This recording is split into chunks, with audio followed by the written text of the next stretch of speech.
Au secours! Chloé, vite! Il faut libérer Louise et mon père. Ce monstre n'est pas notre reine. Derrière moi, Anaïs. Je vais te protéger.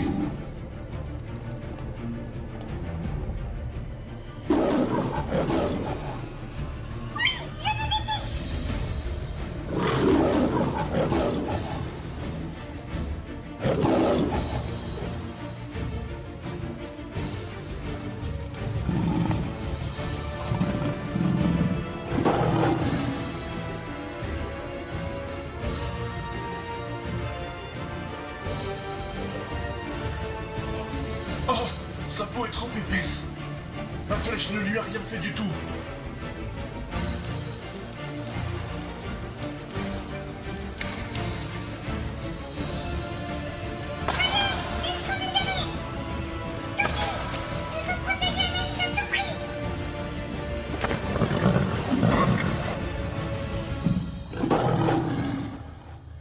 Toupie se lança alors dans un combat sans merci contre le monstre.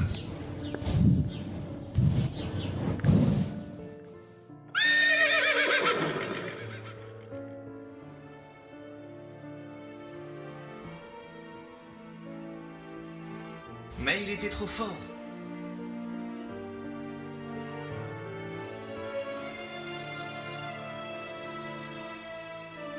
Elle essaya alors la magie en lui lançant un jet de glace.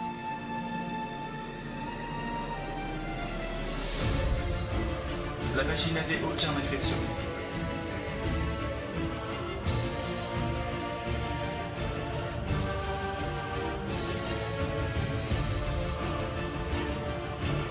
En dernier recours, elle partit au grand galop, chargeant la tête de lion avec sa corde.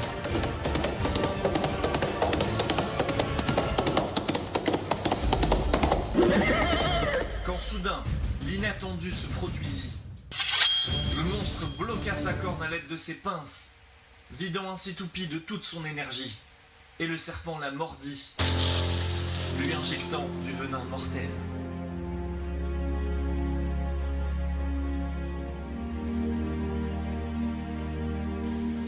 Non, Toupie, pourquoi t'as fait ça? Mais pour te faire souffrir, Anaïs, je vais tuer tous tes proches et sortir d'ici grâce à ton corps. J'espère que tu es prête. Non! Oh, papa! Papa! Viens là, ma puce. Je t'aime, ma petite fille. Ne vous en faites pas. Je ne laisserai personne vous faire du mal. Anaïs, reste auprès de ta sœur. C'est trop triste.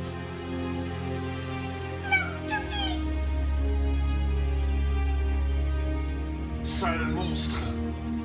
Ça n'aurait jamais dû finir comme ça. Il faut en finir. Maintenant.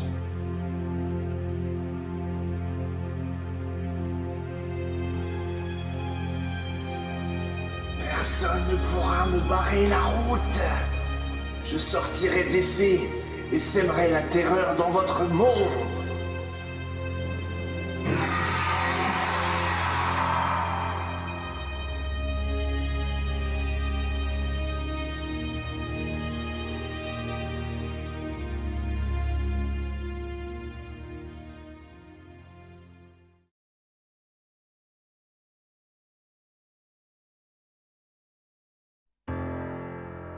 Tout le monde était en larmes. Toupie s'était faite mordre par le serpent.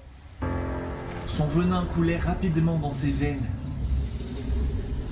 Puis elle s'effondra sur le sol. Aldaron visa entre les deux yeux du serpent et décocha une flèche qui parvint à le tuer.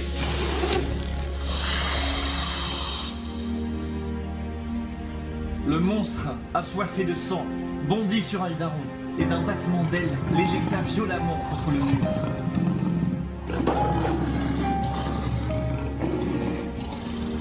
Puis il se retourna et se dirigea vers Anaïs, quand soudain, son père se mit en travers de son chemin.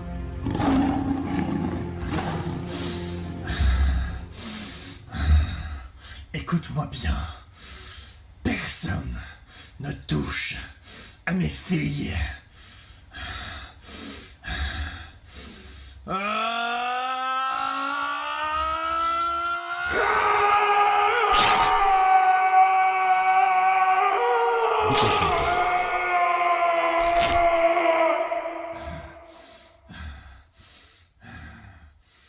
Tu vas le regretter, sale monstre.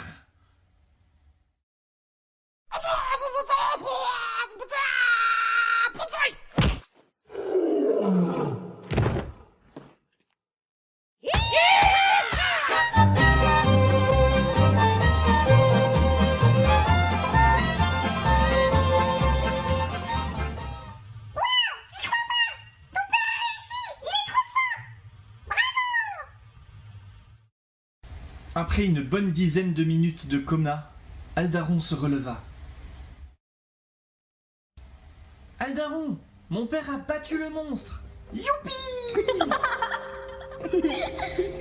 Monsieur, laissez-moi vous serrer la main. J'aimerais vous remercier. Je vous serai éternellement redevable de nous avoir sauvés. Comment vous appelez-vous? Je m'appelle Rominax. Je suis le père d'Anaïs et de Louise. Et je ne sais absolument pas comment nous sommes arrivés ici. C'est une longue histoire, papa. Je te raconterai tout à la maison. Ok, ma petite chérie. Comment fait-on pour rentrer?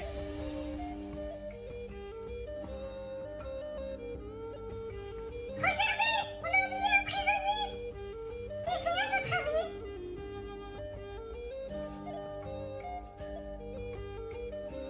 Devant l'ascenseur, Olaf et Thibaut attendent.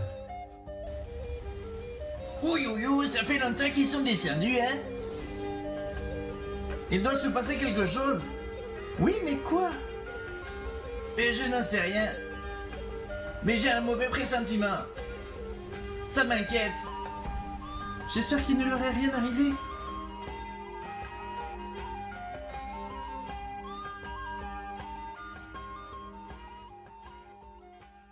La victoire était presque assurée. Il ne restait plus qu'à libérer le prisonnier, s'en aller retrouver Olaf et Thibaut, puis rentrer vite à la maison.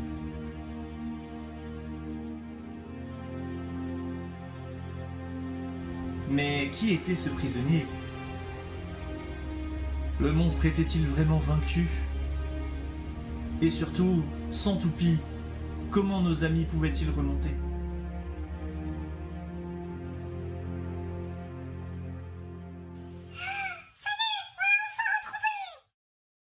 Qui est cette femme, Anaïs? Elle doit avoir besoin d'aide. Papa, c'est la reine de ce royaume. Elle s'appelle Tara.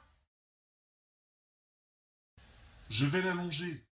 Ma reine, réveillez-vous.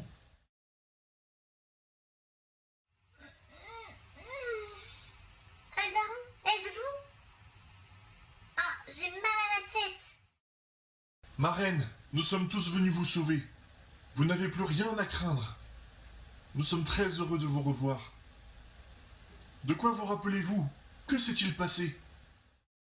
Chloé, tu pourrais réparer la chemise de mon père, s'il te plaît? C'est un petit peu gênant, là. Bien sûr, Anaïs. Je m'en occupe tout de suite. Merci, Chloé. Je me souviens d'Anaïs quittant le royaume avec sa sœur. Ensuite, je suis allée me reposer dans ma chambre. J'étais en train de me changer lorsque j'ai entendu des murmures à mon oreille. Une voix dans ma tête. On aurait dit une autre langue. Puis c'est l'erreur totale. Je ne me souviens de rien. Et aujourd'hui, me voilà ici. Comment est-ce possible? Tara, nous avons vu ton trône. Je crois que je sais ce qui t'est arrivé. Qu'est-ce que tu racontes? Mais oui, le portail qui me transporte dans un tombeau, les griffures, les ongles rouges, sans oublier les énigmes que nous avons résolues avec Thibaut. Ça y est, tout est clair. Vous voyez de qui je parle? Ma reine, dès que nous sommes entrés dans cette pièce afin de vous sauver, on a cru avoir affaire à vous. Et tout à coup, cette chose est apparue devant nos yeux. Mais comment le gardien aurait pu prendre mon apparence? Et pourquoi? Il en est capable. Il s'est transformé en dragon pour nous empêcher de partir la dernière fois. Il est maléfique. Et là, il voulait sortir de Bella en s'emparant du corps d'Anaïs. Anaïs, le moment est venu que je te raconte une histoire. Il y a de ça très longtemps, mes parents étaient rois et reines du royaume de Bella. Leur plus grand souhait était de restaurer la paix entre toutes les créatures du royaume. Mais les trolls voulaient exterminer la race des hommes afin de prendre le pouvoir. Mes parents décidèrent de se tourner vers les elfes et les fées pour apprendre la magie. Grâce à leur aide, ils parvinrent à convoquer un esprit puissant, le gardien des mines. Son rôle serait de se poster à l'entrée des mines afin d'empêcher toute forme malveillante d'atteindre le château. 3 siècles s'écoulèrent. Seuls quelques trolls s'étaient cachés dans les montagnes, tous les autres avaient été anéantis. Puis mes parents moururent de vieillesse et je succédai au trône, devenant ainsi la reine de Bella. Le gardien commençait à s'ennuyer, jusqu'à l'arrivée de Louise. Il fit alors la connaissance d'une nouvelle espèce, les humains. Quelque chose de nouveau qu'il n'avait jamais vu auparavant. Car oui, il en avait marre de tous ces trolls purulents et dégoûtants. Lorsque Louise échoua à l'énigme du gardien, il lui vola sa jeunesse et avait découvert en elle une puissance incommensurable et infinie. Accroissant ses pouvoirs magiques, il avait maintenant la possibilité de se transformer en n'importe quoi et n'importe qui. Mais tu sais, Anaïs, le gardien a été créé pour défendre l'accès au château. Il a beau avoir changé, c'est toujours un esprit, donc il lui faut un corps pour sortir d'ici. Il ne pouvait pas prendre le mien, donc il m'a fait prisonnière. Vous voyez cette amulette? Elle empêche la possession. Anaïs, prends-la, elle te protégera. Merci, votre majesté. Durant ce temps, Aldaron s'agenouilla près de Toupie et prononça une incantation pour aspirer le venin, la guérir et la ramener parmi nous. Par la terre et par l'eau, par l'air et par le feu, puissiez-vous entendre ce vœu, source de vie et de lumière, source du jour et de la terre, je vous invoque ici. Guérissez ce corps et cet esprit.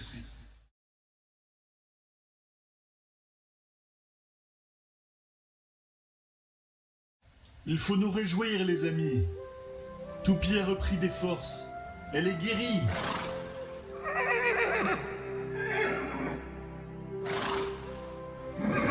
Ouais!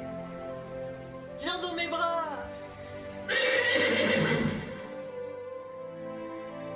C'est super!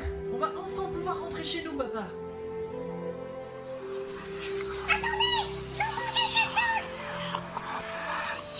Oh non! Le gardien! Il s'est réveillé! Que faire pour s'en débarrasser une bonne fois?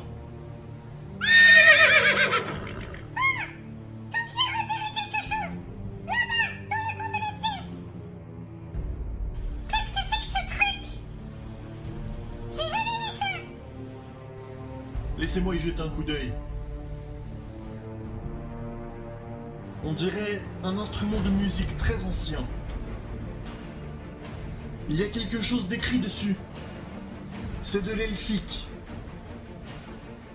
Ça signifie « Joue la mélodie du diable et le mal sera détruit et disparaîtra à jamais. » Sauf que je ne sais pas jouer de cet instrument. Ça s'appelle un accordéon. Hein, papa? Mais tu sais en jouer de l'accordéon? On en a un à la maison. Il en joue très bien. Ouah, monsieur, c'est une chance que vous soyez parmi nous. Merci, ma reine. Donc si j'ai bien compris, je dois jouer de cet instrument pour que le monstre disparaisse. Ça a l'air facile. Je vais essayer.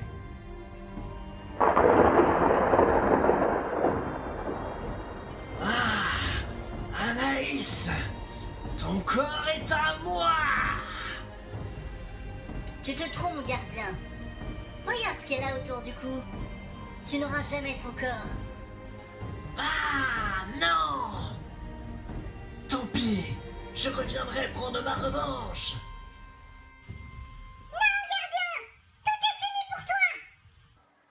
Vite, papa, joue!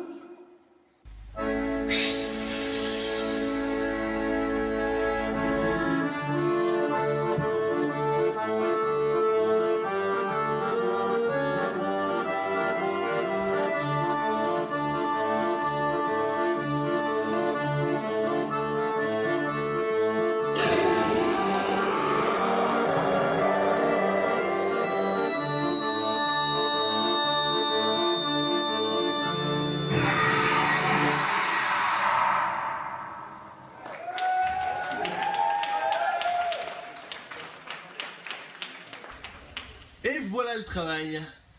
Maintenant que le gardien est retourné dans sa boîte, comment allons-nous sortir d'ici? Topi, bien sûr. Et n'oublions pas Thibaut et Olaf. Très cher, donnez-moi ce collier afin que je m'en débarrasse. De retour à l'hôtel, Aldaron jeta l'amulette dans la cheminée du salon. Avant de partir, Rominax avait très envie de jouer et proposa à tous nos amis de venir chez lui pour un after.